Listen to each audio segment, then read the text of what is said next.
Hey guys, what's up? Oh, dude, I didn't think I'd get that screwed up from freaking heat exhaustion, but I am toast. But hey, welcome to the Space and Rocket Review. Sorry for being a little late. I am like out of it right now, but it's okay. I gotta go get my water real quick. I'll be right back. I need some ice cold water.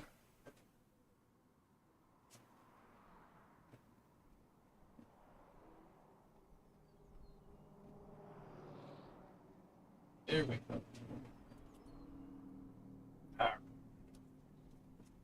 You have a bit more color.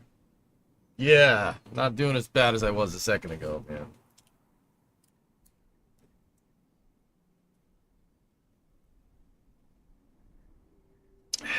Dude, I gotta find a way to be able to like take all this heat energy and do something with it, man. This garage, I'm convinced that this building at this point in time is violating some laws of thermodynamics and is just actually a superconductor of heat. That was a joke. It's not, but it is 79 degrees outside, and somehow this building is retaining 10 degrees of temperature. Somehow. The garage door is open, and yet it's still warm. Mini split. I might have to divert some funds for the split. But yeah, I'm going to look into that over vacation. This is ridiculous. Yeah, we got to rope that into the Coronet budget, I think.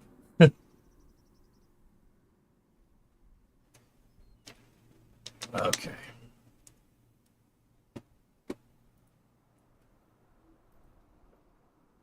Yeah, dude, catch some heat stroke. I probably should have waited to work on the car until tomorrow. We'll finish up all that tomorrow. And maybe finally we can put that stupid rear cross member in. Maybe. Are you feeling better though? Yeah. This is space. I'm in space. Fluffy. Come on now. Come on now. Just needed MGUH. Dude, if I could just... Yeah, if we could just pull the heat out of the air and, like, store it, like, convert it to electricity and store it in a battery or something, that would be really nice. Because, man, all I'm thinking is, like, just sitting here thinking, like, dang, dude, that's just a lot of wasted energy. You know?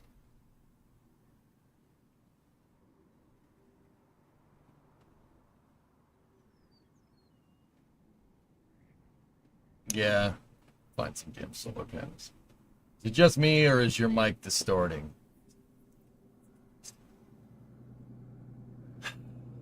I don't know. It might be just you. You might have had heat. You might have heat stroke like I did. Maybe you did. Maybe you did. Maybe you're just imagining it. Maybe it's all in your head. You might be drunk.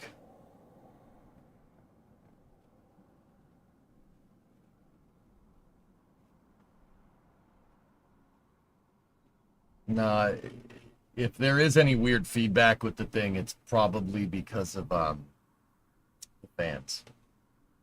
Nope, nope, and nope. Sure you're not drunk?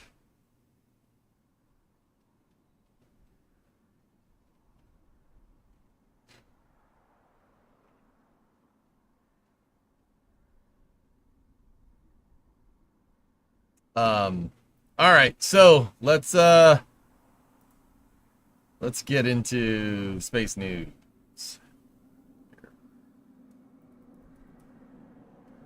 We got a compilation video from ULA here about the KAO2 mission. So let's pop into that. Let's start there. Rock, report range status. Range green. Status check. Go Atlas. Go Centaur. Go. Probably can't play that music.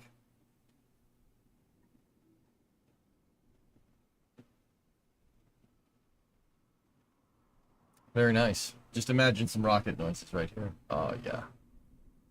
Very good.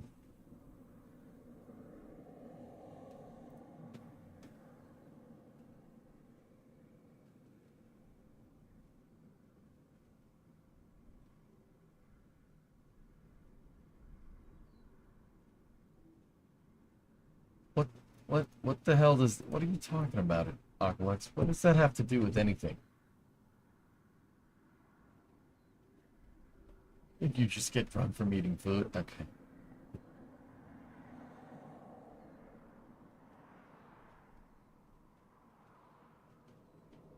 Nice.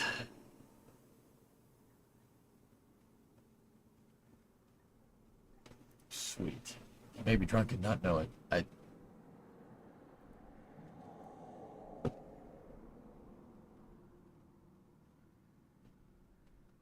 Discovery, go at throttle up. Hater! Whoop whoop! 33 months. Thanks, man. Yeah, if the mic's screwing up, it's just fans, dude. It is... You know... The heat wasn't bothering me up until I had heat exhaustion and had to go lie down. You know, now I'm like worried about it, not for the equipment, but for me too. I want to see it one more time.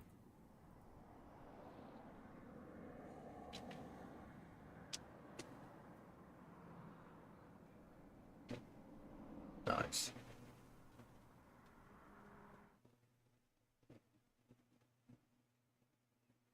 Cool.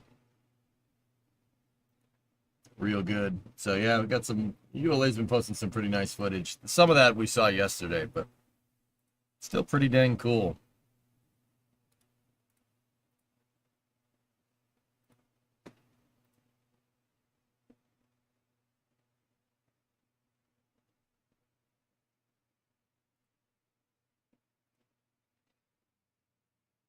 I think the payload door didn't open because the ship was spinning.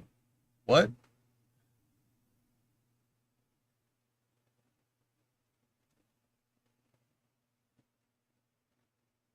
Could a solution for the problem with the payload bay door on Starship be pressure equalization once the ship is on orbit?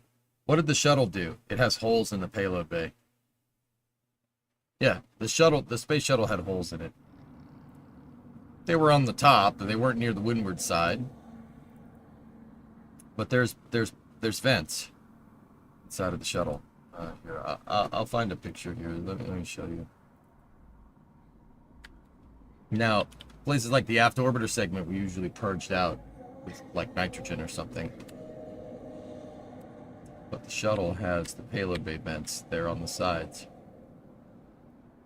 See them right there? There's a couple of them. One is closed and one is open in that picture for whatever reason, but let me see if I can find you a better one. Yeah, there they go. 1, 2, 3. See them right there? There's vents. So the pressure drops. So all the air basically drains out. Starship is probably going to need one of those. Were they able to pressurize the shuttle bay doors to have astronauts floating in there without EVA suits? No. Payload bay is not airtight. You don't need a payload bay door when the ship explodes. I mean, okay. Will the V3 ship have a PEZ dispenser or a shuttle-style door? I think it would behoove SpaceX to develop a version of Starship that just has shuttle payload bay doors. Because then no matter what you're doing, right? And once again, this is just taking pages out of the shuttle. And this isn't just me hoping like that, you know, oh, I want another space shuttle. Like, the space shuttle had... So you can have a Starship with payload bay doors. And on the outside of Starship's payload bay doors, you can put solar panels. And then on the inside, like the shuttle, you put radiators, right? When a Starship is on orbit, guys, at any particular given point in time, right? You'd want, and the shuttle did this too, and SpaceX will learn this too. You want your tiles facing the sun, right? So you can manage temperatures in the vehicle. The shuttle pretty much, I mean, it doesn't mean that you can't, but for the most part, when the shuttle's on orbit, they kept the tiles, the bottom side of it, facing towards the sun as it went around Earth. So like it would go around Earth like this. You know, they did stuff like that because the tiles are really good. The tiles are already good at absorbing heat, right? So Starship is probably going to have to do the same thing. Now, with Starship, you could open up payload bay doors, right? And you could have solar panels on the backside of them. So, because Starship needs to hold its tiles, well, theoretically, if Starship is holding its tiles towards the sun, having solar panels there would be a good idea. Having radiators on the backside is an even better idea. And then you can put whatever the heck you want in your payload bay. You could put whatever. Yeah, anything you want. You could put a crew tank in there for colonization. You could put a Pez dispenser in there. You don't have to, like, once again, the shuttle's payload bay design is quite good. It's really good for what it is. Like, there was so much good stuff that came out of this thing. So many things that, like, okay, like, I mean, the big obvious one is tiles, right? There's so many innovations that came out of this damn thing that, you know, you could really, Starship could really, like, they should go raid the shuttle operations manual and look at it. Not copy it, but once again, the payload bay doors in the shuttle is a great idea. I mean, the shuttle didn't have solar panels on the outside of its payload bay doors, though, because even if you deployed the payload bay doors, there's still a wing in the way. Starship doesn't have that problem. I was asking when the V3 renders came out, there was no Pez dispenser. I think the Pez dispenser payload bay door, Matt, is very much an interim thing. I think most of V2 at this point is an interim thing. That means exposing the tiles to micrometeorites too, no? MMOD stuff happens. What do you mean? How is pointing it towards the sun any more dangerous than not pointing it towards the sun? So many things have been figured out. Why reinvent the wheel? Bingo. Like, what I would really like to see as a space shuttle fan is some of this technology not, well, be a technological dead end, because there's really a lot of good tech in here that still is applicable to spaceflight, especially like the payload bay. Like, payload bays are a good example.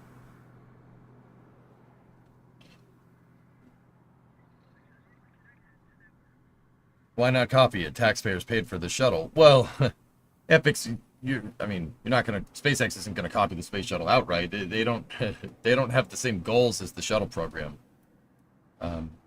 But yeah, Starship will have to have a positive pressure vent for its payload bay. It's gonna have to. And I'm not really understanding why SpaceX doesn't opt for a completely modular design, right? If you want Starship to be basically a theoretical cargo plane that goes to Mars, right? I mean, Elon has compared it to like a 747, right? I'd say it's more like a C5. Can a C5 carry people? Yeah. Can a C5 carry cargo? Yeah. You do either one. A 747, now don't get me wrong, a 747 can still hold cargo, but you're limited in cargo size when you're moving people and cargo. You know? Does that mean like a 747 cargo, you couldn't put seats back in it? No, you probably could. I mean, that would be a lot of work, but you probably could. I mean, maybe SpaceX is looking to build more one-off kind of bespoke versions of Starship, like they said they wanted to make a people mover variant, right? But you got to think like, okay, you're going to need a lot more cargo variants than you're going to need people variants, so you might as well design around the cargo bay and have the human rated version be, have the human rated version just basically be the cargo bay with a crew tank inside of it. Like the shuttle. But that's where I think that, the shuttle really had it right with how they set up the payload bay. That was really smart. Do you ever hear about Starship Enterprise Edition? I don't know what that means. Why do we never return to the spaceplane concept? Space planes left a bad taste in everybody's mouth after Challenger and Columbia. More like a C-17 because you like C-17s. Yeah.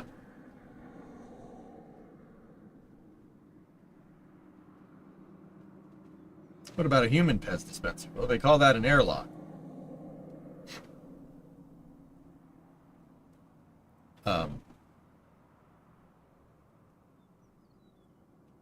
Starship is kind of a space plane. It's just vertical takeoff, vertical landing.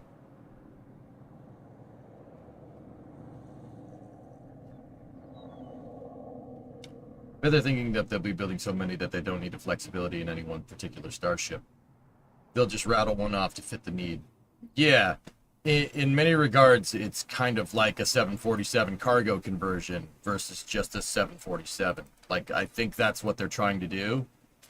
And if that's the case, then yeah, your cargo version, there would be some commonality, but your cargo version would differ.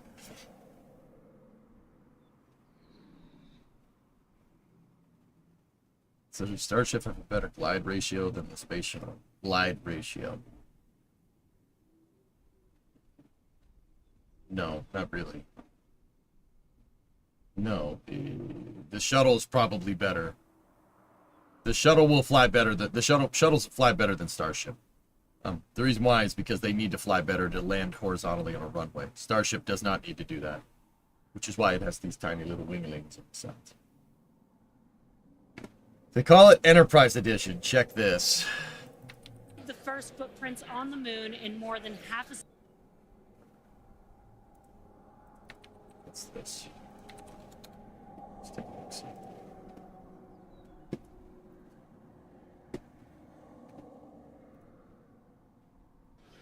And coming soon to a moon base alpha near you, Starship Enterprise Edition. That is so exciting, and all the advancements that are going to come in order to enable all of that.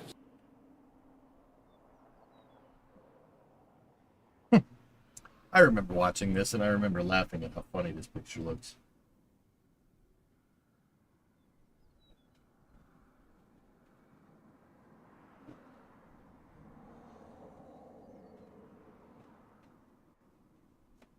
Modified HLS for a sustainable stay on the Over moon. for their descent. Once on the lunar surface, they'll ride the elevator down in their Axiom EMU spacesuits from Axiom Space and leave the first footprints on the moon in more than half a century, kickstarting humanity's mission to establish a sustainable presence there. And coming soon to a moon base alpha near you, Starship Enterprise Edition. That is so exciting, and all the advancements that are going to...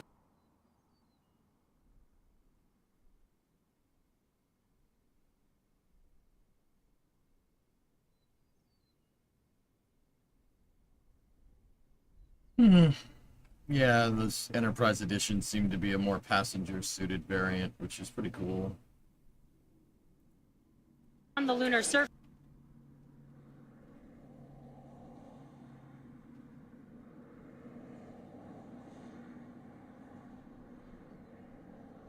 So yeah, it seems like they're not going to put in the modularity of the shuttle's payload bay. It seems like they're just going to make more bespoke one-off variants. Similar to like how, you know, there's a DC-10, right? Passenger plane. And then there's the MD-11 cargo plane, right? And then there's the KC-10 refueling plane. They're kind of all the same thing, but they're not. But they kind of are, but they're not. The fan is blowing my green screen out. Correct me if I'm wrong, but you want the Enterprise Edition to make it back successfully to be put in a museum. I don't know. I don't think those things are... I think those things would be doing that.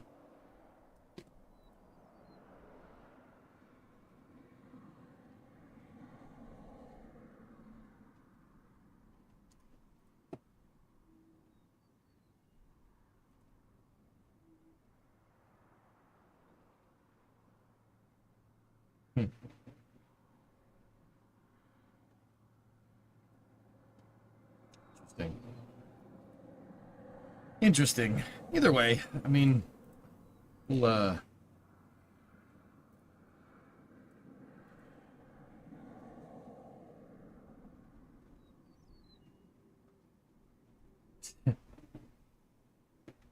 we'll talk more about that later. When do you think they'll begin stacking HLS? I think HLS is being worked on right now, Trey. I just think we can't see it.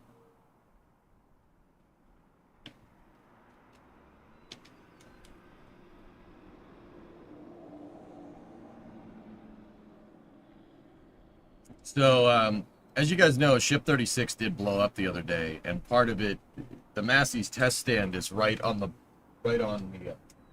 Mexican. It's right on the Mexican border.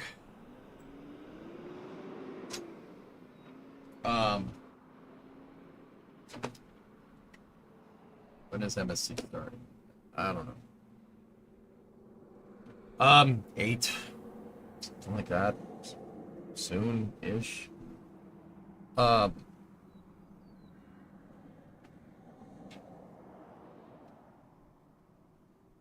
was I doing? Oh, yeah. Yeah, Mexico wants to sue SpaceX. The president of Mexico, Claudia Sheinbaum, said she wanted to sue SpaceX because part of Starship landed in Mexico.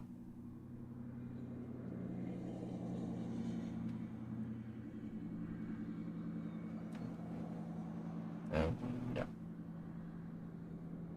She threatened legal action over falling debris contamination from Elon Musk's SpaceX rocket launches across the border in the United States.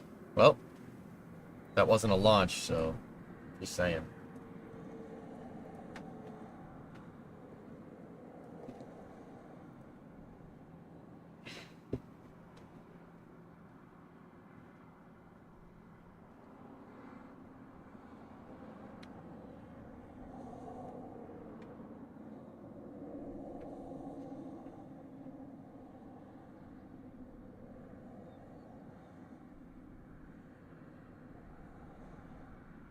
Just give a discount to Mexican companies that want active satellites.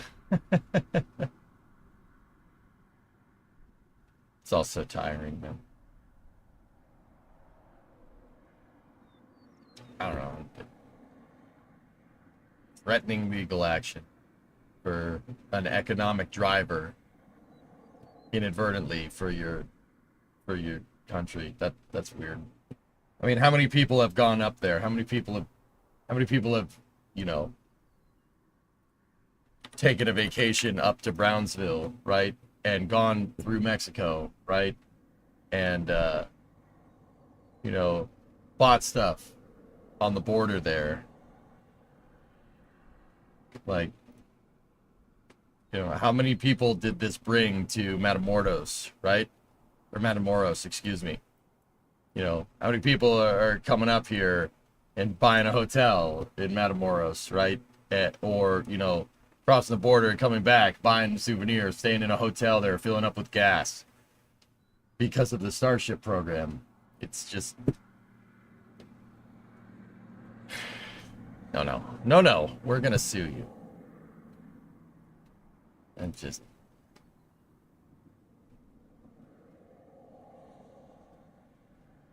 I don't know. SpaceX owns the land on the other side of Massey's. You can see it cleared in satellite images. So this sounds like just another politician blowharding. Good, cool. Not news then. Next news.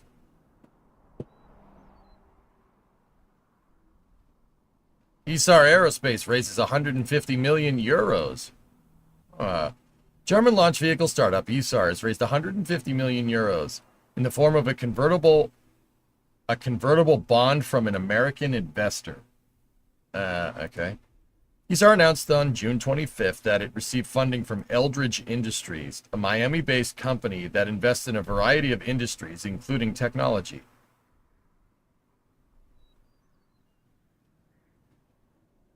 Putting industries in the name of your venture capital firm does not make you it does not make it an industry.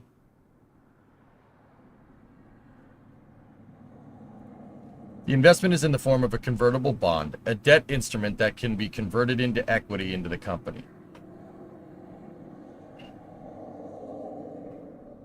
Isar said that funding would support work to expand launch capabilities and series production facilities at its headquarters in Munich. We are catering to the rising global demand for satellite launches and provide global markets and governments with independent and flexible access to space, said Daniel Metzler, the chief executive of Isar. This investment demonstrates strong confidence from global markets in our efforts to build a new space champion.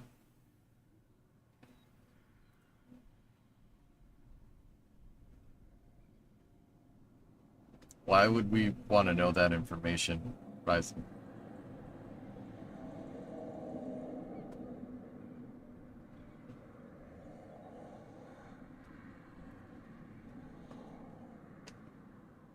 Okay, but no joke, you're showing signs of mild heat stroke. Are you okay? I'm very tired. Dude, yeah, like I've never had the meat suit quit like that before. It was just like, nah, I'm not doing this. I'm alright, dude. I lied down for a little bit. Got some electrolytes. Brother, you look cooked. It is hot as balls in here, dude. I did 14 hours yesterday in here at 89 degrees Fahrenheit. That's 31 C. I am, as the kids say, cooked. And then I did 3 hours in the garage today welding with the welding jacket on. And I'm pretty sure I had heat exhaustion. But I'm alright, dude. Fine. You might get a little salty, EJ, today for the rest of this stream.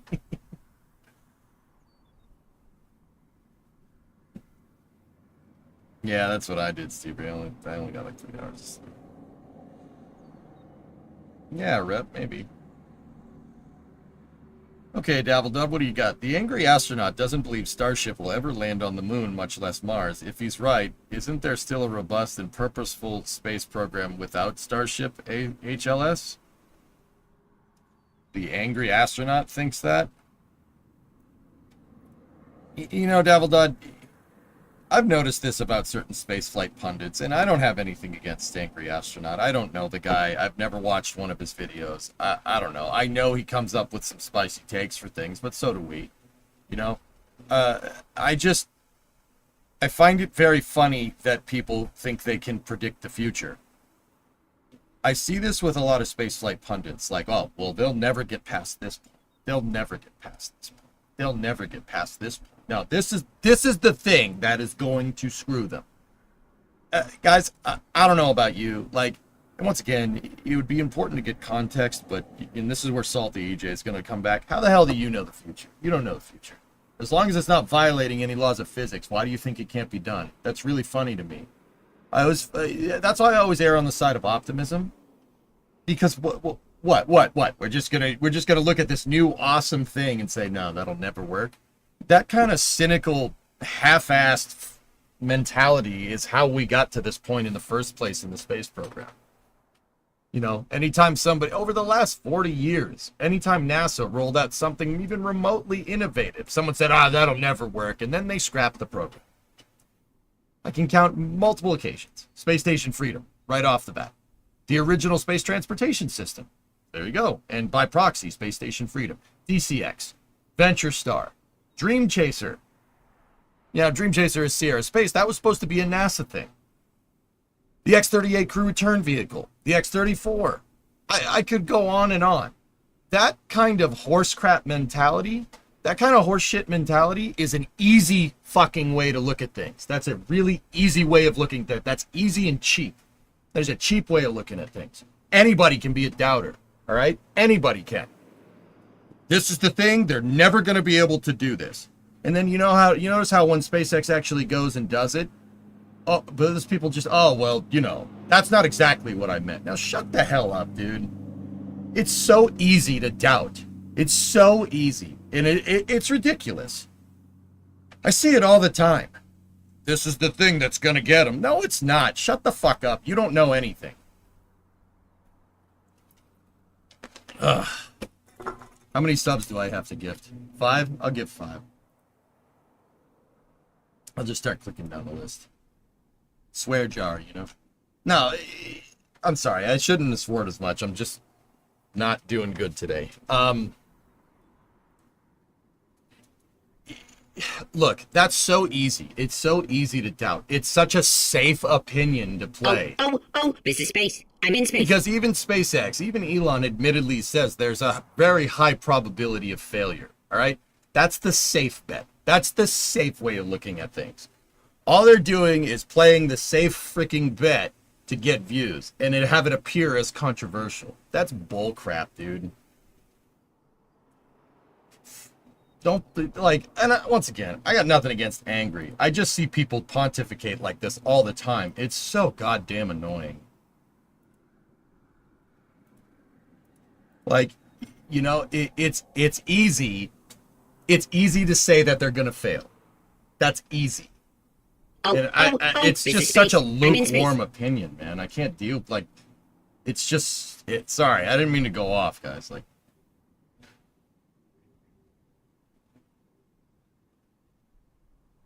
I'm bastioning, you know? Sorry, I didn't mean to, I got a little spicy there for a second. I gotta calm down now. Axiom 4 dock, it has not docked yet. This is space. I'm in space.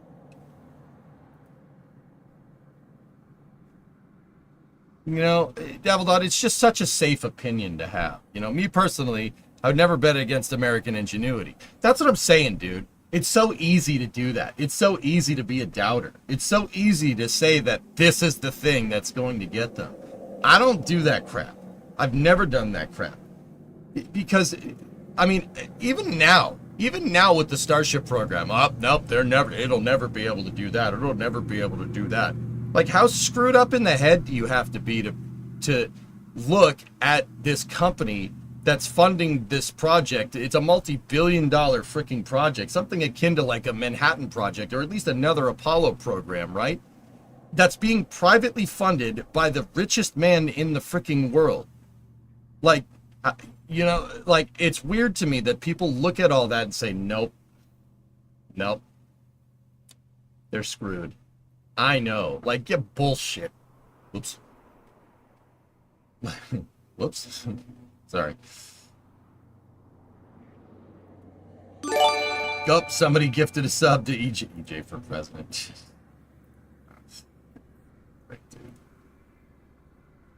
Like, I don't know, Dabbledot. I don't appreciate thinking like that, man. It's just This is space. it's so I'm in space. easy. That's such an easy opinion to have. Like when Rogozin said we would need a trampoline for our own flights. Exactly, Formic. How stupid does he look now? You know, and because the information in this day and age comes at us so ridiculously fast, we forget. We forget that people said this stuff. Dude, I've been wrong about things. I'm not ashamed to admit it. I'm not perfect. I'm not an aerospace engineer. I give you guys points of view on things. I try to teach you the facts as best as I can. If I'm giving an opinion, I'll say it's my opinion, and if I'm wrong, I'll tell you. I was very wrong about Starship going out of the VAB. I thought that was going to happen. I was very sure, and I thought Falcon 9 would move to Slick 37. Well, I was way wrong about that. I don't care. It's not about being wrong and right. But you know, like I like teaching people about this stuff. But you know, just be careful about that with content creators, dude. Just be careful about that. Because being negative and doubting, that's an easy opinion to make.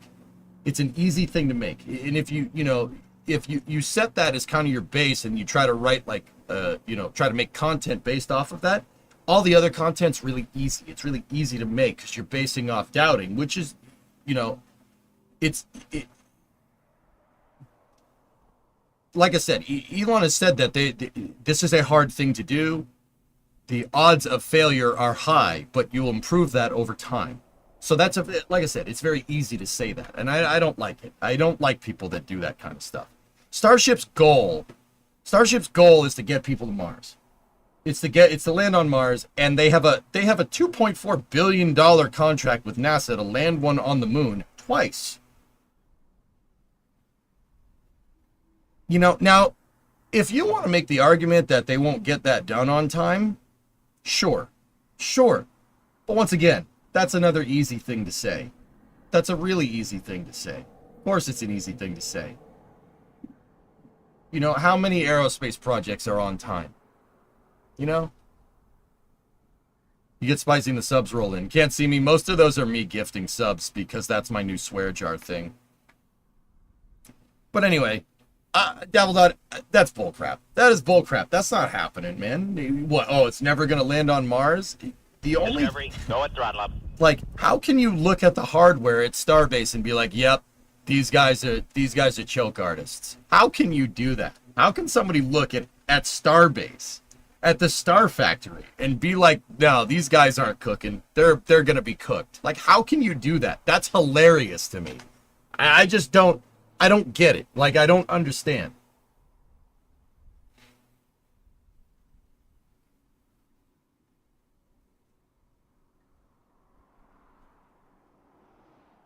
Yeah, Billy, that's what I'm saying, dude. That's what I'm saying. No, I'm saying that that's an easy opinion to have. It's easy to say that this isn't going to work.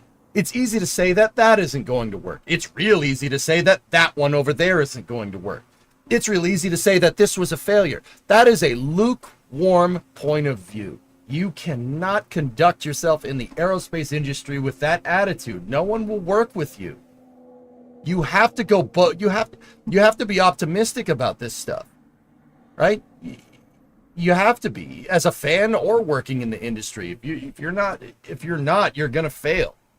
Like, you will fail. Like, I just never understood being a doubter like that, you know?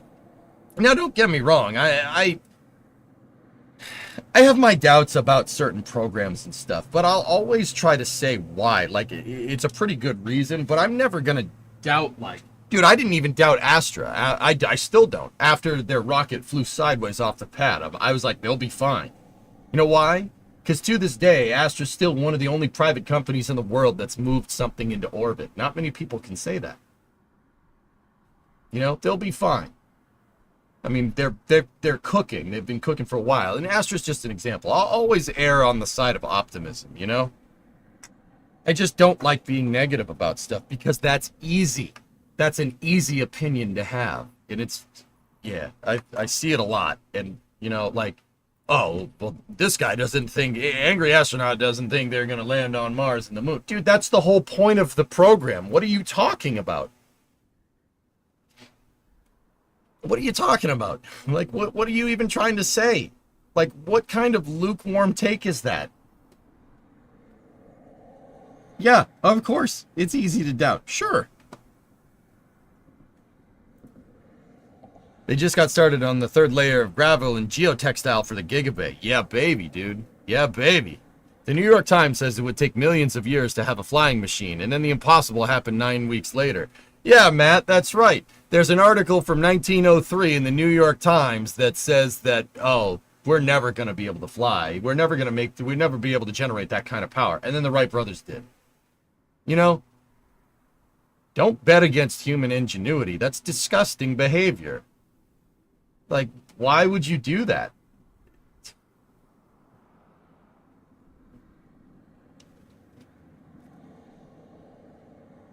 Hey, Aaron, what's going on? How are you? I'm dealing with a little bit of heat stroke right now. If you haven't seen, like, I look like a pile of crap right now, but that's, yeah. Sorry. Like, and don't get me wrong, guys. I don't mean to go piss an Angry Astronaut's cornflakes, dude. I'm not trying to be mean. That's an easy opinion to have. That's real easy.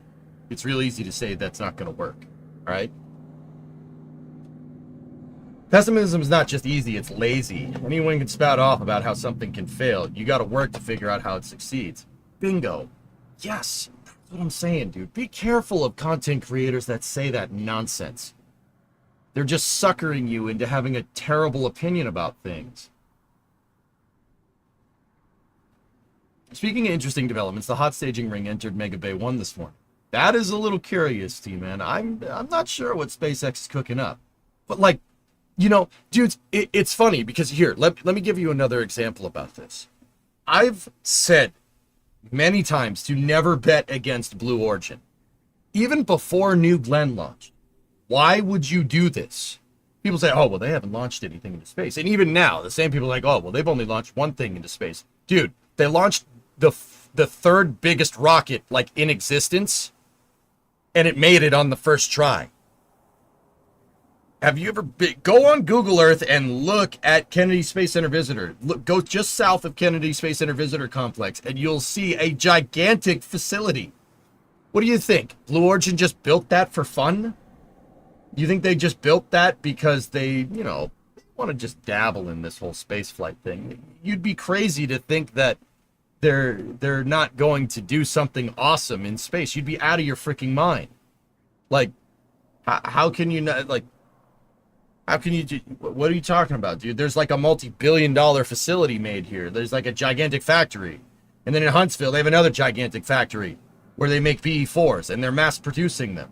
And then there's another gigantic factory in Kent, in Washington State. Like, how can somebody look at all that and be like, they'll never land a booster? Like, what are you dumb? Are you crazy?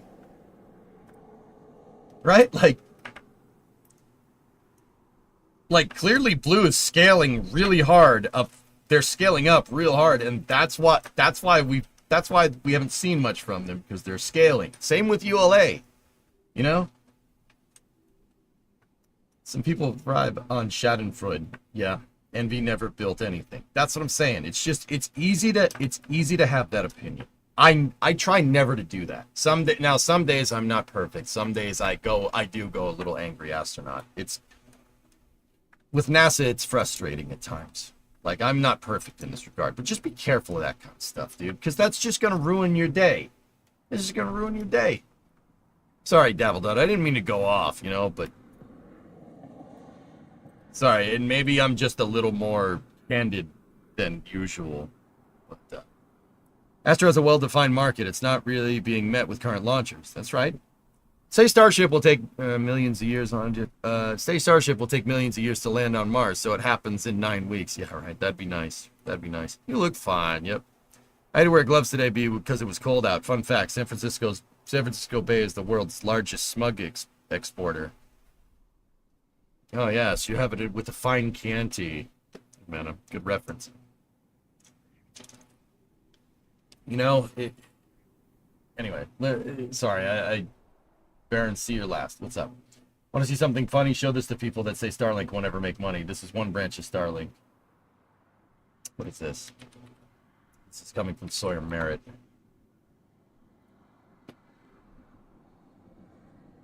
Revenues at Elon Musk's Irish-based Starlink almost doubled to 693 million. Dude, and that's it. No, not only, that's another good example. When was this? This was today. That's another good example of what I'm talking about, man. It is a hell of a way to look at this. Look at this guy that's the richest guy in the world that is privately funding an Apollo Aerospace program, and it's cash flow positive. How can someone look at that and be like, nope, they'll never do it? Like, bro, are you on drugs? Like, what's the matter with you? You know, like, what? I don't understand. Now, once again, I'm saying this without watching Angry Astronaut. Like, I don't know that dude. I don't know him. He's clearly a good content creator. And once again, I'm not trying to be a jerk. It's just, think about that, dudes. There's a lot of people out there with opinions like this that are spaceflight pundits. And I frankly just can't stand that behavior. It really just, it drives me up the wall. Because, you know, if you're out there and you work in the industry and you're watching this, you don't need to chime in or anything, guys. Like, first of all, hi, I appreciate it. You know, you can't act like this. You can't be like that. You can't be like, no, it's not going to work. You'll absolutely, the only thing you're going to ensure by having that kind of mentality is that it will fail. I don't know, Geek. I don't know if it's that. I don't know what's going on, dude. It's just, you know, like, I'll give you another example. There's Tesla. I'm not the biggest Tesla guy. I'm not an EV dude. That's not really my thing. EVs are cool, and I like them, and I respect them. I've never, ever said once that full self-driving is not going to work because I don't like EVs. That will never happen. You'd be out of your mind to think that the relative navigation systems in the Teslas are eventually, they're not going to work. They learn, and they get better over time. Yet, we still see people on X posting a picture of, oh, my robotaxi stepped on the brakes, or my robotaxi went too fast, you know, down a residential street. I see this all the time. Like, people look at that and be like, yeah, it went too fast down this one street in this one instance, or it stepped on the brakes too hard on this one street in this one instance. Robotaxi will never work.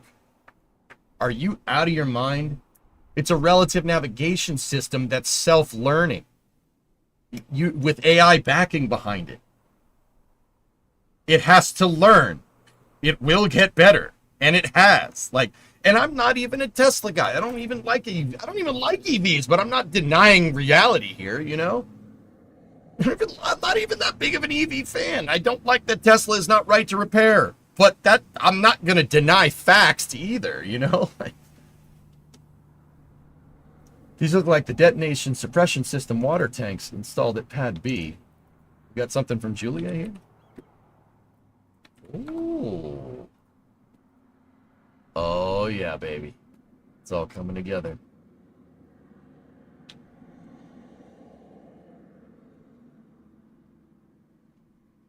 I was also surprised at how quickly he's giving up on Starship. He makes some good points. No doubt, skyhooking. I know, like, dude, I've never watched Angry Astronaut. I know he's not an idiot. Like, he's a smart dude. I know he's a smart dude. You don't get invited into the place that he's gone to in some of his videos and be a moron. You know what I mean? Like, I know he's smart. I'm just saying that's kind of lazy, dude.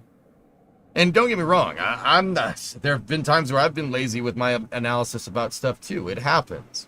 That's content creation, but just at the end of the day, you just can't be like that, dude. With you on Robotaxi, negativity is doing your head in.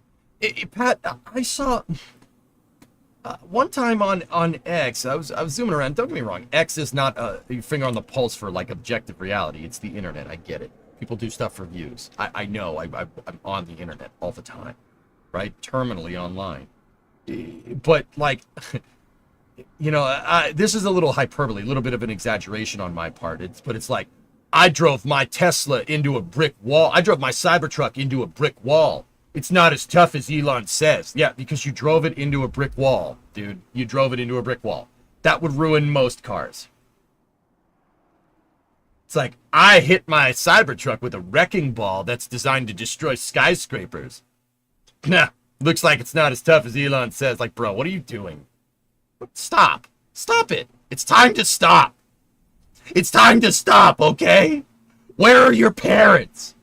Where are your parents? Like,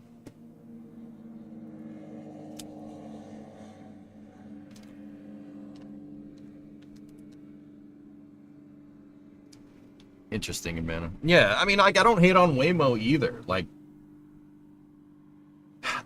you know, and I'll be 100% honest with you. And like, once again, I'm not a big Tesla guy. Like, I like internal combustion engines. You guys know that. I have a bunch of them sitting in my yard. Like, hello.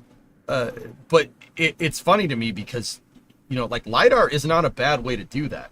But I personally like relative navigation. I think relative navigation is the way to go. Because that is the closest analogous.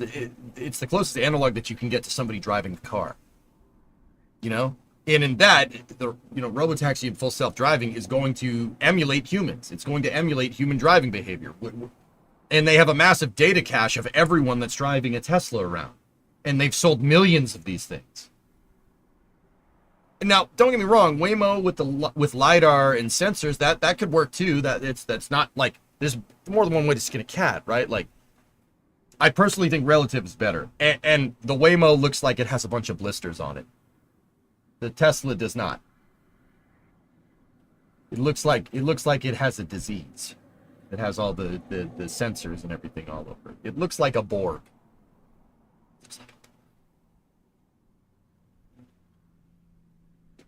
See, last for context, just braking would have been too late. What's that? The best example for self-driving I have is a reel that I've seen.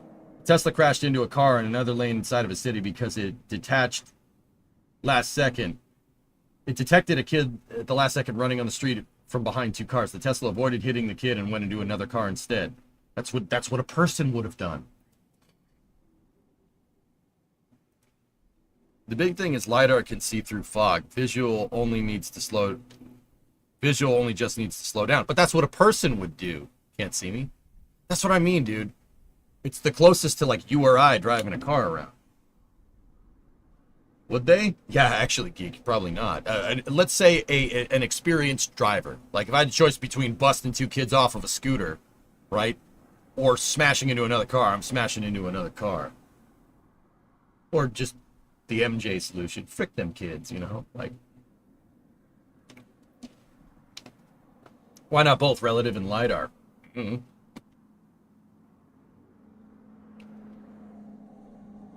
The U.S. should have multiple redundancies for getting into space. Haven't heard much about Starliner recently. Starliner is not launching again until 2026 per Boeing, dude.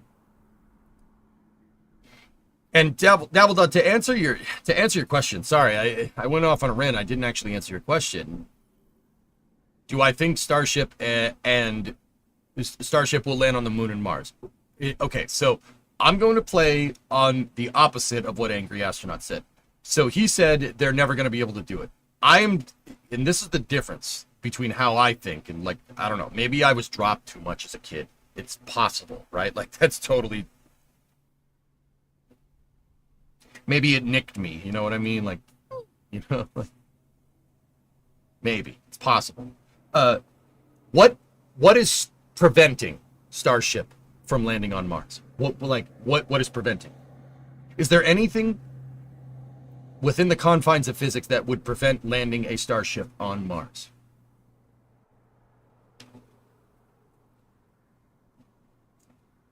Like, see, I don't go, no, that'll never work, and then try to prove it. I say, yes, that will work. What could potentially hamper you? I'm like, it's additive reasoning versus subtractive reasoning, I guess. Like,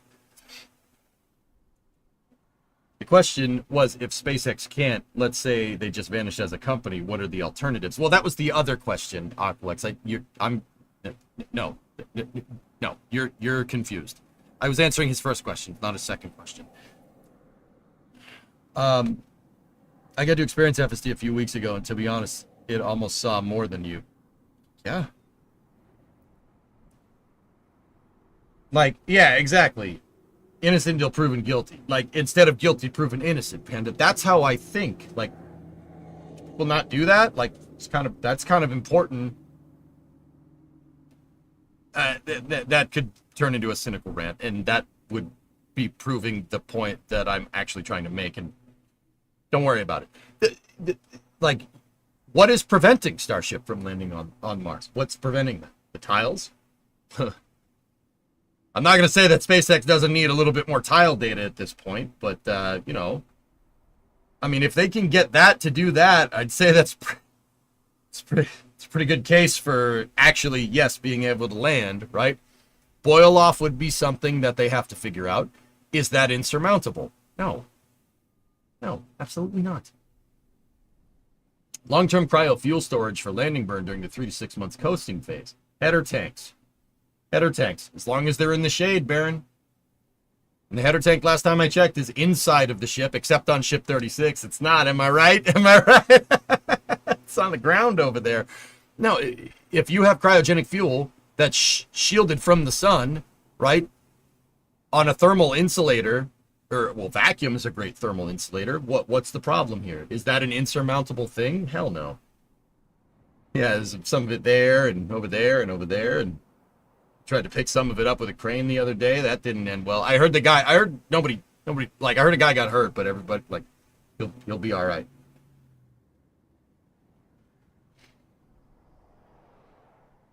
Yeah, some of it landed in Mexico too, right? Plague Incorporated. Matt, yeah. Now, Devil Dud, that's what I mean. That's the right way to think about it. That's how somebody in the industry, that's how an engineer would think about it. Not, oh, I have to walk up this mountain. You know, like, or I want to get up there. How am I going to do it? You know what I mean? Not, oh, what I'm trying to do is over there and I have to go get it. No. I want to be up there. How do I get there? Do you see the difference? That's inherently how I try. That's where I get my points of view from. It all goes back to that.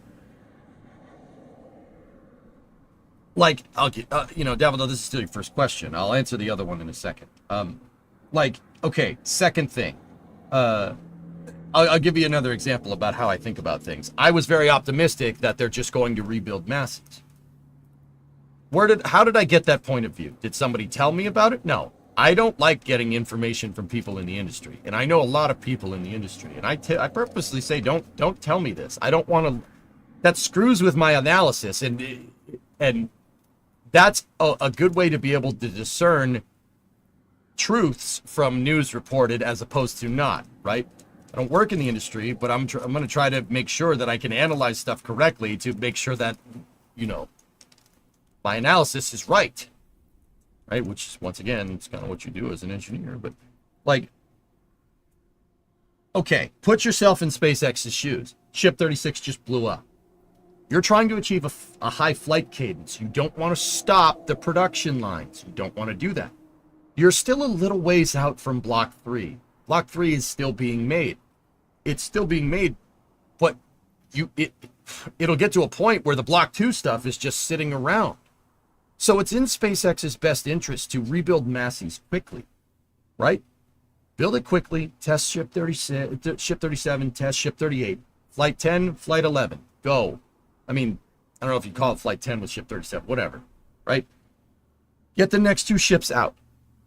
And that'll give you time to slow cook Block 3 with all the fixes that you learn from Block 2, which, well, I said this on Flame Trench. I don't necessarily think Block 2 is a bad design. I think Block 2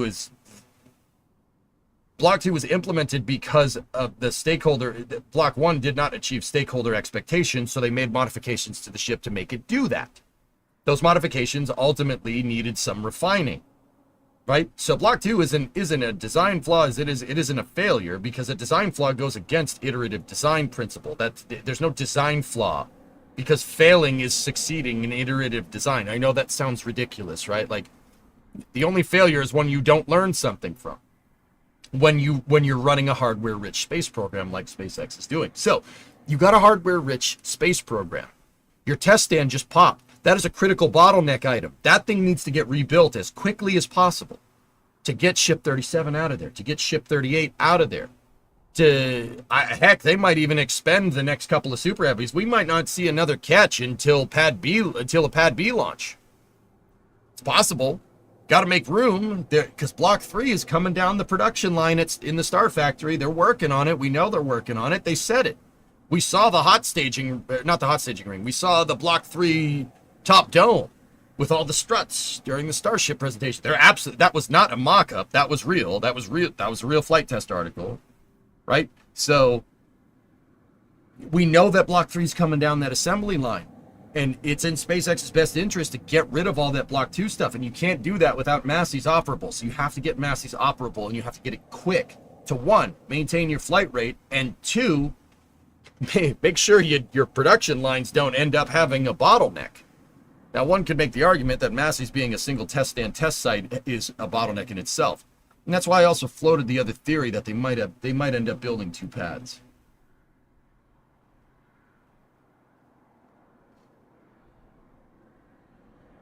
I don't think anyone can judge if or when Starship will make it to Mars. Yeah, Kinder, exactly. But saying it's not going to is ridiculous. Like,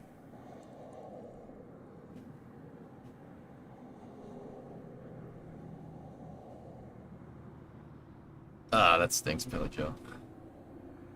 I know, it's an old game. Okay, all right. Check that, just keeping up with the chats. You think there will be 2 test stands at Massey's? Why wouldn't there be, Jack, in the future? Why wouldn't you build another one? What, does SpaceX not have the land? They could build another one or build another test site somewhere else. I mean, what do they not have the money to buy more land? I would probably think, a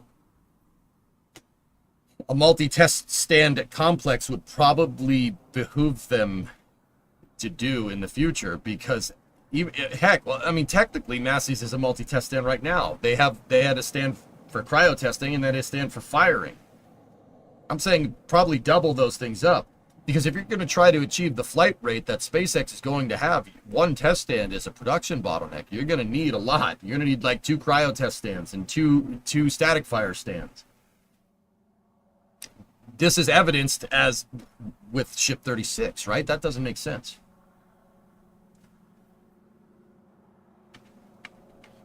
I think technically they got solutions already. The solutions are coming down the production line, Bob. You know that. It takes a second to go from stamping all the way to final assembly. You know what I mean? Especially with a spaceship. It's a little more difficult than making a pickup truck, dude, right? Like,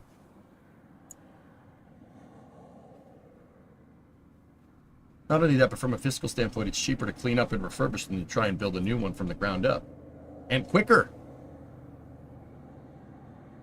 But just going to say Massey's needs 2 test stands, right?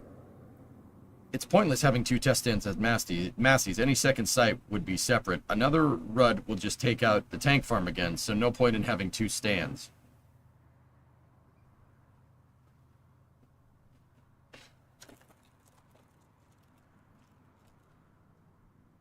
When I disagree. I disagree very much. You know what took out those stands? The tidal wave of liquid oxygen is what killed the tank farm. Wasn't the explosion. The bits of Ship 36 falling on different components definitely didn't help, but it's that tidal wave of liquid oxygen from the LOX ballast tank exploding. That without that LOX tidal wave, Massey's is, if they had the same amount of liquid oxygen as liquid methane in there, the stand would be fine. So, okay, here's what I mean. Now let's think about this for a second. Okay, you have a 2-pad complex. Built 2 pads, so if one gets taken out, you can use the other one. What took out this stand? Well, what the most likely thing that's going to take out a stand is exactly what happened with SN3, SN4, Ship 36. That tidal wave of liquid oxygen is what's going to get you, right? That's what's going to get you. So, I don't know, maybe put your tank farm behind a berm in a redesigned complex? That would fix it. Have the LOX just go into the river. What is it? Oh, what is this somebody going to do? Scream about pollution? I mean, yeah, they would, but... Any updates on the crane incident? No, Moto.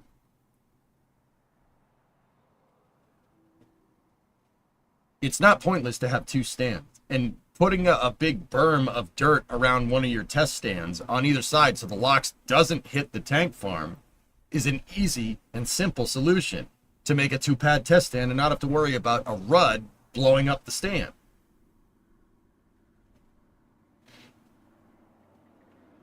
Do we know what caused it to explode? It looks like a COPV popped. COPV stress cracks and delamination can happen. COPVs are very, very, very delicate. Like, if it got bonked around in shipping, or somebody installed it wrong, or somebody dropped it, or something, that is, even though it looks fine on the outside, that's enough to break it. And I'm pretty sure that that's what happened here. Pretty sure it's just a bad COPV. It could have been a bad batch. It happens. You know, just 10 years ago, even imagining what we see in your far right-hand looping video would have been ludicrous. So 10 years from now, it's going to be crazy. That's what I'm saying, Dabbledod, right? You got to take it's easy to doubt in the heat of the moment. You got to take a step back and look at what's being made. That's why I always say, look at the hardware, man. Look at what's being built. Look at this. Look at that. That's ridiculous. Like, can anyone, like, say, like, can you say honestly, like how can you make the argument that SpaceX isn't gonna succeed, barring some like catastrophic civilization-ending event, right? Like they're gonna do it, man. They'll do it. Now, what they do after that, I don't know. Like I said, it's easy to be a doubter. It's easy to be cynical about it. I'm not going to. I refuse. Heck, I'm even optimistic about NASA, and there's not a lot to be optimistic about here.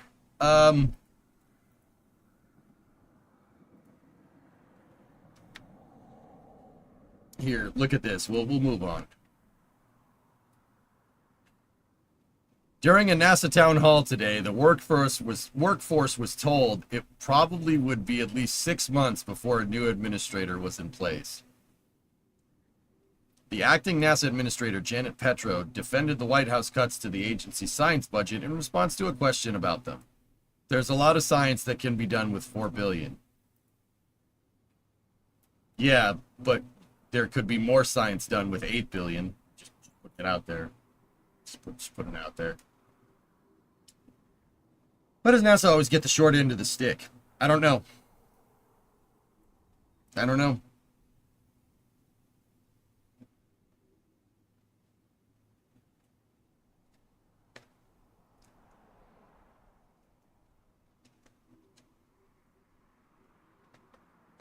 When you'd like a second backup stand included in pads A rebuild in case of another rut at Massey's. I don't know. I think that's defensive thinking with hardware-rich iterative design. You can't really think like that with that. You got to kind of like the vehicle possibly exploding is always an expectation when you're doing things the way SpaceX is.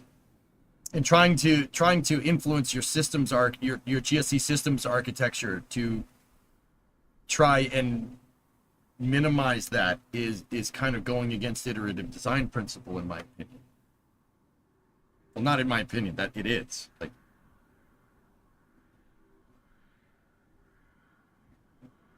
they will be including test stands at Slick 37. Yeah. So you do admit that they need more than one. Okay. Yeah, I'll concede that. Like I said, I'll concede it might not be at Massey's, but also, yeah. Yeah. NASA is easy to cut because it's too abstract for most people, especially Congress.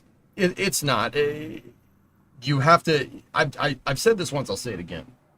You want NASA to work correctly. You need a program that commingles. You need an overarching goal and program that depends on each other. That is impossible to get rid of because no one's going to vote to defund NASA in their own district. What they will do is vote to defund NASA in districts that they're not a part of.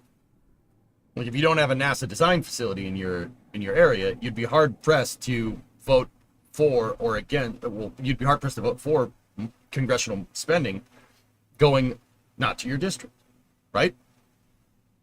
So what's the solution here? Well, we did it 56 years ago. The solution, and it will require a little bit of spending in the meantime, which nobody wants to take that political risk, which, all right.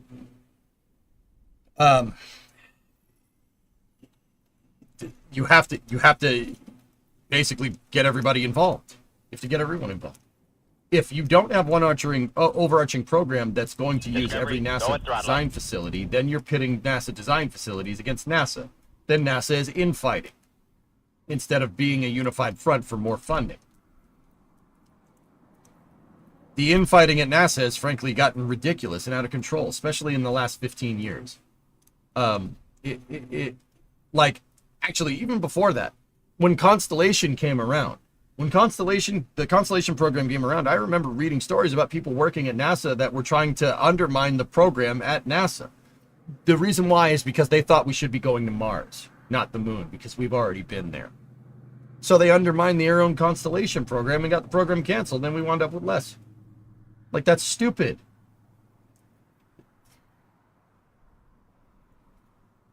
Stop it. Stop doing that. It still happens to this day.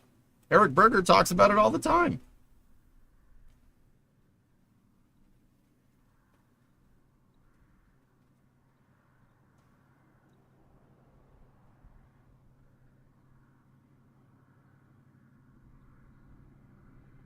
If we had a gigantic space program centered around, like, I've said it so many freaking times, like to the point where I know you guys don't want to hear it, so I won't.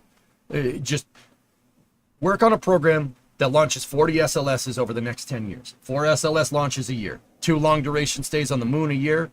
Another SLS to deliver some kind of cargo, moon base equivalent.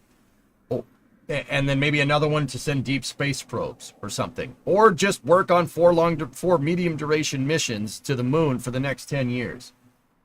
That will give you enough infrastructure to have a moon base, to build up a big enough moon base that requires constant resupply. Boom! Enter Starship and Blue Origin. There has to be a justification for those programs to exist. That's a pretty damn good justification, a moon base, right? And then from there, you can, after 10 years, you know, SLS is a matured vehicle. You've bought the risk down. You've bought the cost down. Then start doing flyby missions. Mars flyby in the 2030s. Venus flyby in the 2030s. Then get to Mars by the end of the 2030s. Or maybe Starship is working by then. Maybe buy a couple of those and use SLS to put up like a nuclear transfer stage and have Starship resupply and build the damn thing. I don't know. that gets everybody on board. As President Kennedy put it, that is the best way to that's the best way to serve it, to organize and measure the best of our skills.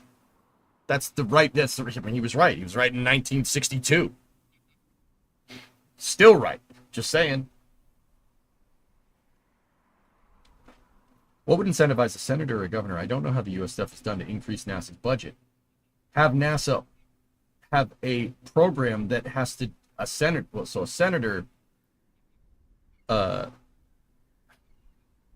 It's kind of the same thing, but on a statewide basis, right? So, like, I'll give you an example. Ted Cruz is a huge proponent of aerospace, whether you like that or not. I don't care. Really don't. He's a huge proponent, but he's a senator from Texas. But Johnson Space Center is in Texas. That's a huge NASA facility, you know, the home of NASA flight operations and astronaut training. That's kind of a big deal. It's in his best interest, if he wants to get reelected, to advocate for these facilities. And he does. He has his own special way of doing that, but he does. Awesome lockside test now on Starbase Live. Yeah, I see it up there. It's cool. If you get everybody working together, right, to achieve a goal, the funding should just happen. Now, don't get me wrong, you need a good NASA administrator that's a good salesman for all these projects, but that's the way you do it, man. You know, everybody throws around like military industrial complex and stuff. Bro, if you build it out big enough, you'll make a NASA industrial complex, and that'll never go away. We almost did it with Apollo.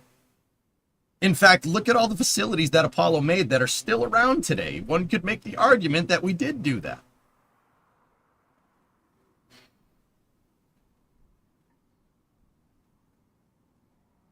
Yeah, Sig, there you go.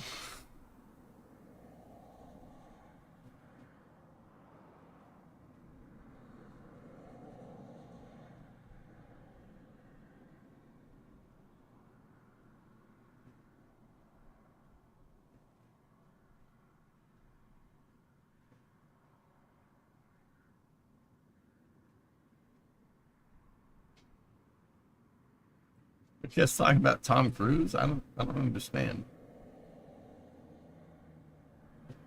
Like, and that at the end of the day is the whole point of NASA. NASA is supposed to build out technology to get it mature enough to be able to transfer over to the commercial sector. They're supposed to be innovating in aerospace.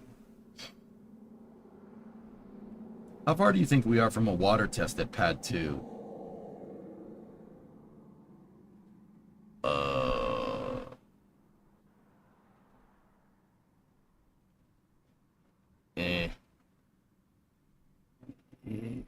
Yeah, we're a little ways out. They look for the scaffolding to be taken off of the orbital launch mount.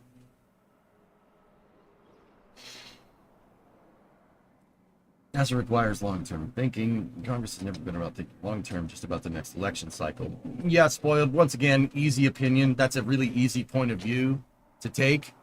What's SLS then? What's the space shuttle? Those don't seem like short-term plans to me. So there's a way it can be done. Why can't we just take this way and actually launch something? I've never really considered that a stretch, to be honest with you, considering we did it during the shuttle program. And with a vehicle that's arguably just as complicated as SLS is. I mean, got the engines back. That has a lot to do with it, but you get the idea.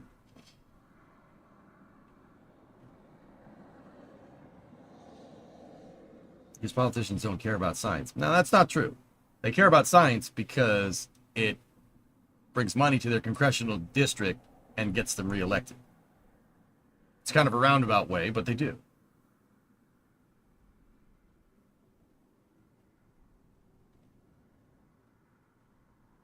So what I think is the NASA administrator should try to get facilities in every state. Trey, you don't even need to start doing that. Right now, get the facilities that you have. Because the Apollo program left a pretty damn good foundation for doing pretty cool stuff.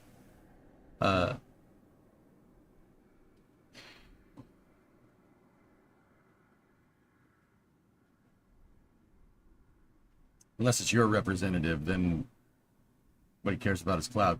Ed Markey is a senator, Baron, not a representative. But, yeah, He went and asked questions like that, and clearly somebody in the executive branch looked at that and said, that guy doesn't care. Okay, let's cut NASA. And guess what? Guess what that budget proposal has in it? It has a proposal to defund NASA facilities in Massachusetts. Gee, that's weird. Funny how that works. You had all the other people that said you will protect this facility, right? Oh, yeah, well, yeah, all those facilities are still around. That's really strange. Weird. You say that Congress can do long-term, but just look at the infrastructure around the country.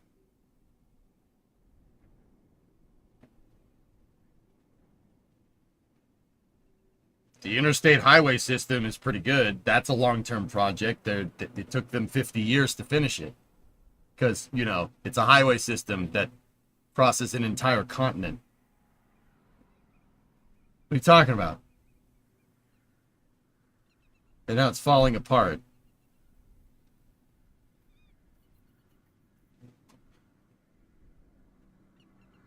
Just in time to start over again. That's the whole point. Was pretty good. Man, yeah, dudes. You understand that what you're doing right now is what I said is not a good idea with like RE, like Angry Astronaut. You're doing exactly what he's doing.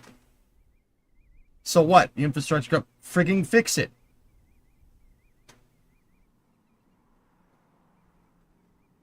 But we sit here and it's crumbling. No, it's not. It's not. Discovery. Dude, I can get in my car and drive to California right now on pretty damn smooth roads, except for those roads in New Mexico. Those ones sucked. Right now. Like, right now, I could do that. I've done it on stream. What do you mean? What are you talking about? What are you talking about, dude? There's millions of dollars of tax revenue move on the interstate highway system every day. If it was junk, we wouldn't use it. If it was junk, you'd believe me, you'd hear about it. Hey, Brox, 78-month resub.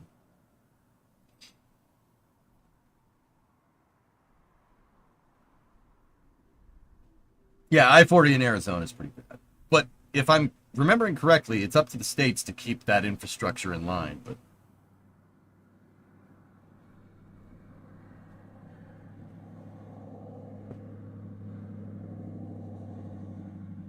check how much money X-37 got.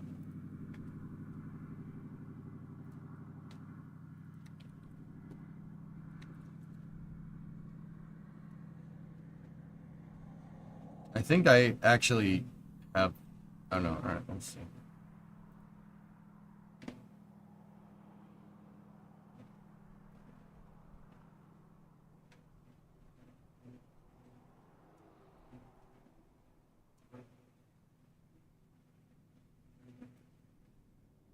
Wow. Jeez.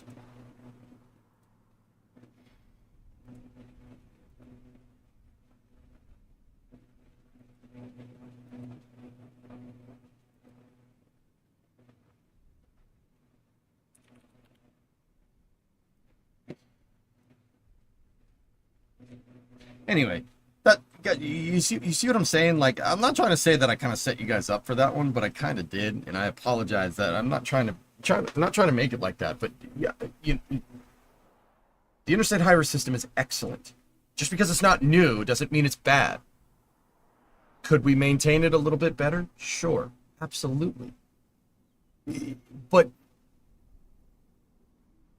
what, you're gonna just sit there and like, oh, it's crumbling. Our infrastructure is crumbling. Our infrastructure is crumbling. Like, I don't know, man. I just don't find that a healthy way of thinking about things.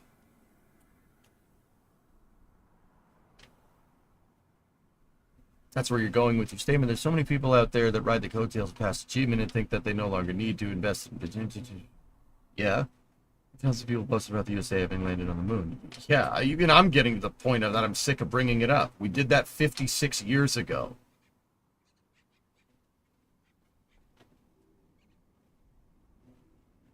Yeah, the whole heat shield thing just pisses me off. But yeah, that's what I mean, dude. Like, you know, everybody's sitting there and pretend like everybody's just sitting there and saying, "Oh, it's crumbling, it's crumbling." No one's doing anything about it. Do something about it.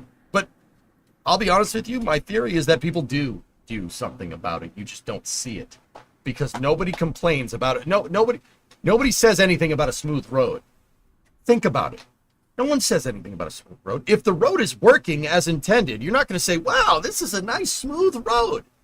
But if there's potholes in it, you're more likely to complain about it. Right? When's the last time you heard somebody say, "Oh, they redid that road? That's perfect. It's a great road. It's nice and smooth. It's excellent." When's the last time you heard somebody bitch about potholes? I've seen like 20 people in chat do it since this conversation started.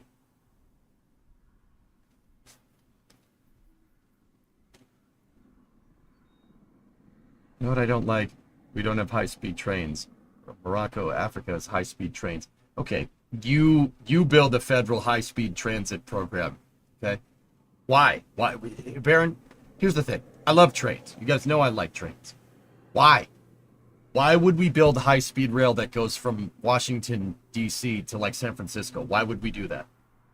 We have this thing that we invented that's better than a train.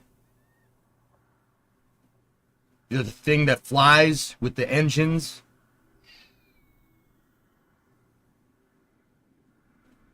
High-speed rail only works in small applications. I'm sorry, like people are going to be like, no. If that was the case, Europe wouldn't have any freaking airports. But they do have airports. But they also have trains, and that's great.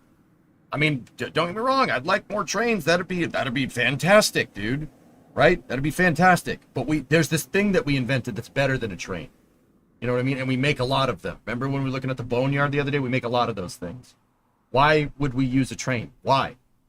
Now, once again, in smaller applications, like high-speed rail would be really useful in smaller populated areas. So how about high-speed rail in Texas from like Dallas to San Antonio or Dallas to Houston?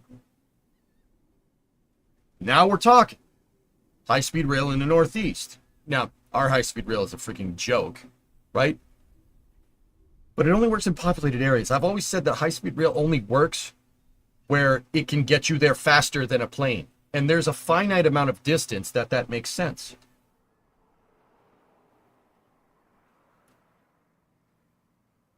I've been to Italy and rail works there because it's the size of Florida.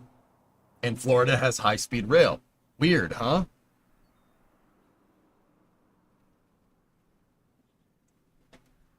Dude, even if we had high-speed rail that goes the fastest in the world, we're talking about building the fastest train, a train that can go 400 miles an hour, maglev, high-speed rail that goes from like New York City to Los Angeles, crosses the damn continental divide. I don't know how we would do that, but just play off this conditional hypothetical. The fastest train that can go like 350, maybe 400 miles an hour. It's still slower than an airplane.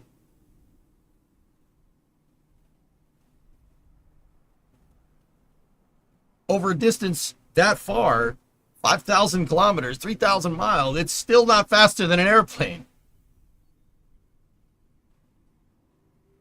We should put it in a tunnel. Oh, and bring the tunnel down to vacuum. High-speed rail between a city and an airport. Good idea. High-speed rail between states, not so much. Bingo. Bingo. That's why we don't have a high-speed rail system. We don't need it. We have a better way to do things. It's called an airplane. And I'm saying that as somebody that loves trains. I love trains. Trains are amazing. We have a partial vacuum tunnel. It's already available. It's 40,000 feet that way. Exactly, man. The I-5 corridor is ripe for high-speed rail. Oh, you'll get no argument from me, Aqualex. How about we get some high-speed rail that goes from like Vancouver in Canada to Seattle to Portland? That would be excellent. That would be great. I don't even live there. Heck, you could even make the argument that it would be good to go from Portland to San Fran and then from there down to Los Angeles. That would be a great idea. We should do that. They're trying to. I don't think they're getting very far.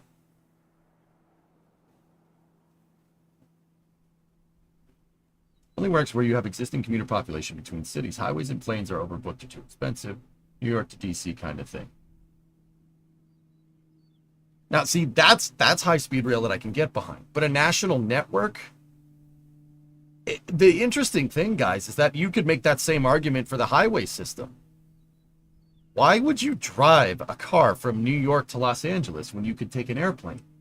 Well, there's case circumstances, right? Like, but, you know, the highway system has its benefits. You know, no one's going to take a bus like that. I mean, could. People do, right? Nobody's going to take a bus across the entire country, right? But if you're shipping non-perishable goods, then it makes perfect sense.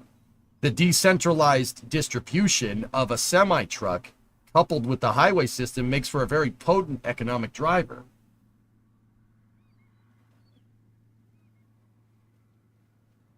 East Coast to Chicago. I've seen people propose that idea, Redbeard. A high-speed rail network that goes from like Boston to New York City to Baltimore, to Philly, to Baltimore, to DC, and then up to like Detroit, right? Or like up to Pittsburgh to Detroit, and then over to Chicago, and then from Detroit it goes to Toronto, and then like down around back to Boston. That's a good idea. That's a really good idea. I sent you a message on Discord. You mean the one that you DM'd me 2 seconds ago?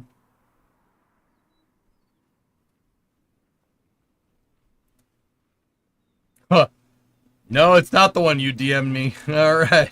That's pretty cool, 12. Delete those messages, dude.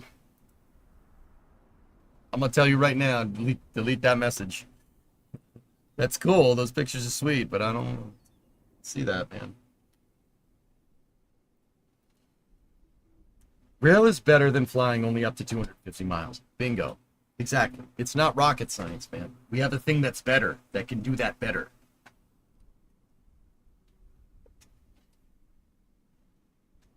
We invented it 122 years ago. Pretty good. JD Vance memes. Say you're sorry, Soapbox. You forgot to say please. That's more or less exactly what you had in mind. Yeah, like if someone wanted to make the argument for that, I'd be okay with that. That'd be cool. Right? But just remember, decentralized transportation has its benefits as well. Centralized transportation makes more sense in populated areas. But when you get out west, when you get out to like Colorado, Utah, Arizona, New Mexico, why would you have high-speed rail there? That makes no sense. There's nothing out there. There's farms. And farms, how do farms benefit? Decentralized transportation. Right? You're not making a train line that goes to every single person's farm. Right? Trucks move farm yields to trains or to wherever they're going. Believe me, guys, I had a lot of time to think about this.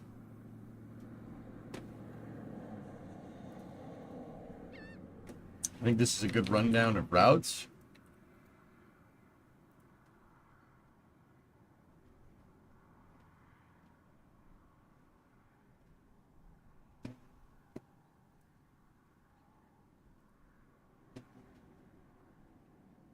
Now, yeah, no, this is good. I don't mind this. This is pretty good. I mean, hey, wait a minute. I'm not a part of that. That's dumb. What the heck is this? What is this? Who wants to go from New York to DC? What the hell is that? No, this idea sucks. Never mind. Screw that. A lot of methane and liquid oxygen and water deliveries for the launch site at Starbase. I'm really kind of wondering if they're going to send it. Those are deliveries that would have been there in anticipation of Flight 10. They're not going to cancel all the deliveries, team, man. It's better to have the pad filled up.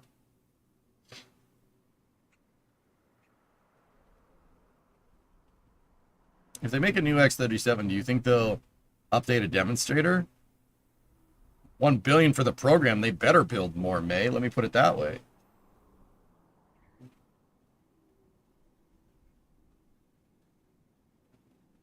Where's OKC? Don't know. I don't know. I don't think they even know where it is. I've been to OKC. It's in the middle of nowhere. The city is in the middle of nowhere, ironically. Not saying it's bad. It's just in the middle of nowhere. You know it's true.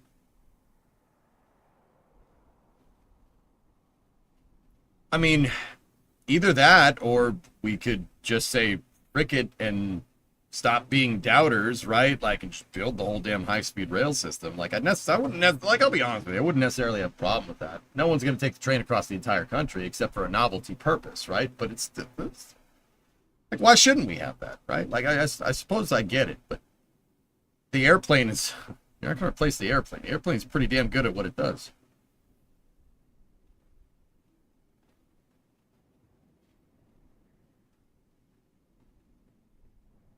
What do you think they're doing with X-37 missions? Stuff.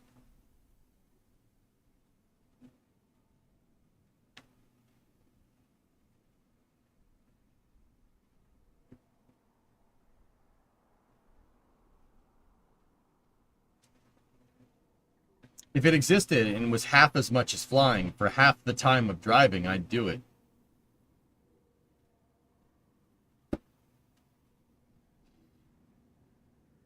I don't know, Laz. I don't know what they need $1 billion for, except if they're going to build more of these things.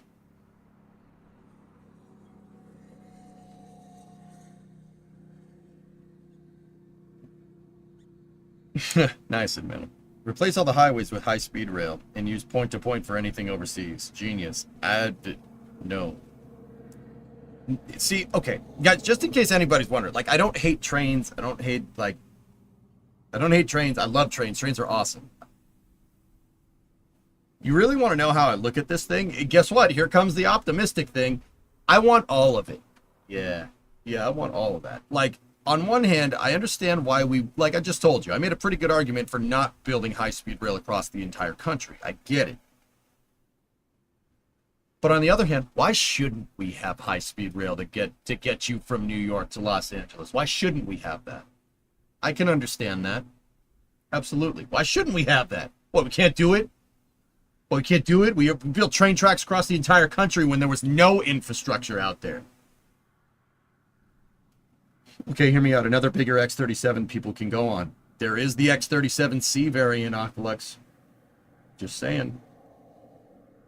Right? Why can't we? Slower, more expensive. What's the advantage? National pride would be your advantage there. We did it with highways. Just saying. Faults is why in maintenance costs. Yeah, sure. Okay, privatize it. Let's be real, can't see me. No one has the balls to do that. And therein lies your problem. Is high-speed rail relevant for freight transport? No. And Snake, I'll tell you what, we have a damn good freight network. You can get anything, anywhere in this country on a train. It's almost as dexterous as a truck. No sarcasm this time. High-speed rail on the moon or Mars? Mars. Actually, the moon would be pretty good. Can't see me. That'd be pretty sweet.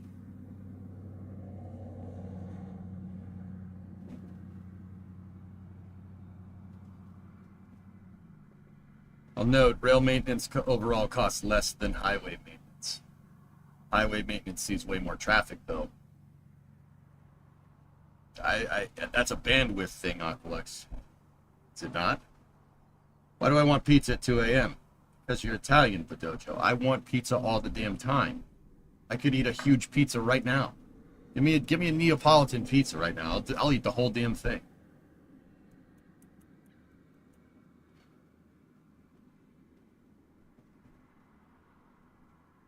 Sorry, guys. I just, Forgive me, I think I had a little bit of heat exhaustion when I was in the garage a little bit earlier today. But also at the same time, I'm just sick of everybody saying no to things. You know? Oh, no, we can't do that. We can't do that. We can't do that. Shut up. I'm so sick of it. It's so boring, dude. It's so easy. You know?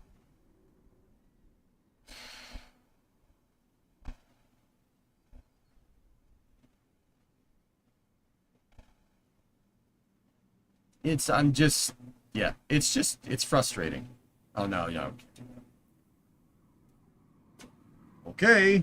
Oh, no. Starship, SpaceX, I know. So SpaceX will never be able to get Starship to land on Mars. They'll never be able to do it. I know. Like, shut up. Just shut up. Just stop talking.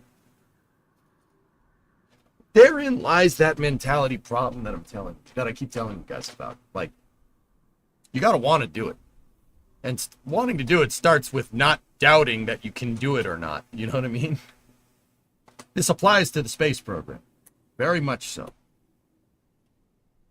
Yeah, Neonix, it's very tiring.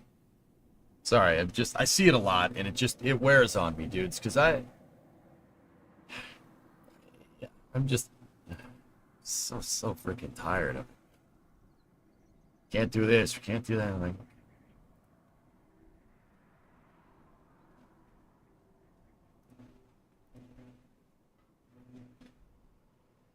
you have nachos for dinner. Nice. Now I'm hungry.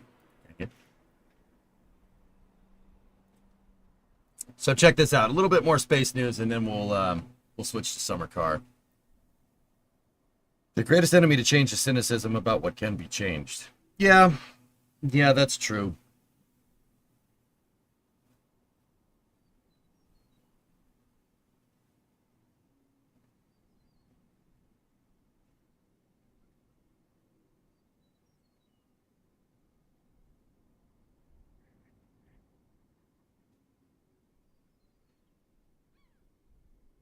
Did the Apollo program say it's impossible to put a man on the moon in 9 years? No, they said they're going to do it. That's right. That's what I'm trying to say, man. Like, you guys want a bigger space program. You guys want us to do that crazy stuff. Do what SpaceX is doing. We got to want it.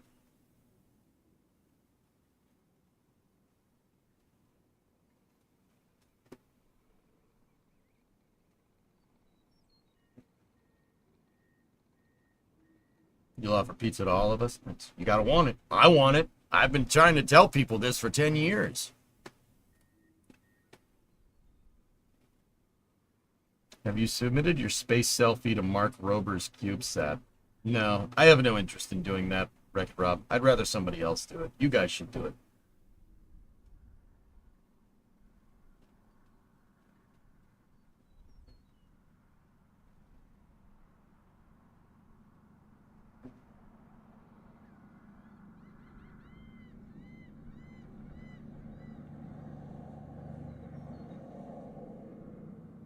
Yeah, exactly. You know? Yeah, Starship will land on Mars. It'll do it. It'll do it. It'll land on the moon, too. When? Yeah, that's the answer. That's another whole question for another day, but it'll do it. It'll do it. Barring, like, some civilization-ending event, like another Chicxulub or something, they'll get it. Look at the hardware. You'd be crazy to think that they won't. Respond to rule number 7. Doyle rules. Well, Doyle, I got a feeling your whole family's going down. But now I gotta study. And in how many pieces? 1. Friend. Take that kappa, shove it right up your chosen one! Say Starship won't land on Mars for millions of years, so it ends up landing on Mars in 9 weeks. Didn't you say that already, Block, or is it just the heat stroke that's getting to me? Stop looking at me, Swan.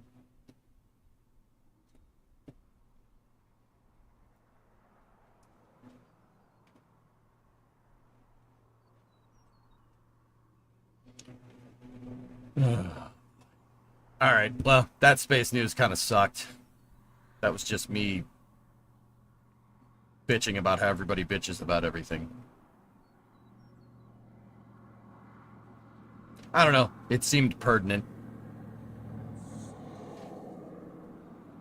He called it poop.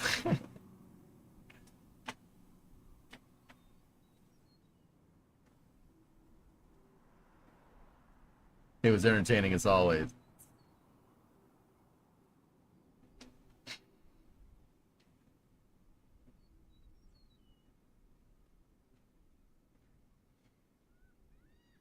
All right. Summer car. Let's do it. Part 3. Let's go. You guys know the drill. I'm gonna jog the VOD, jog the YouTube VOD, and go from there. Stand by for loss of signal on the YouTube side as expected. Twitch, give me a couple minutes to get the racing rig out. I'll be right back. It's still hot in here, by the way. Be back in a second.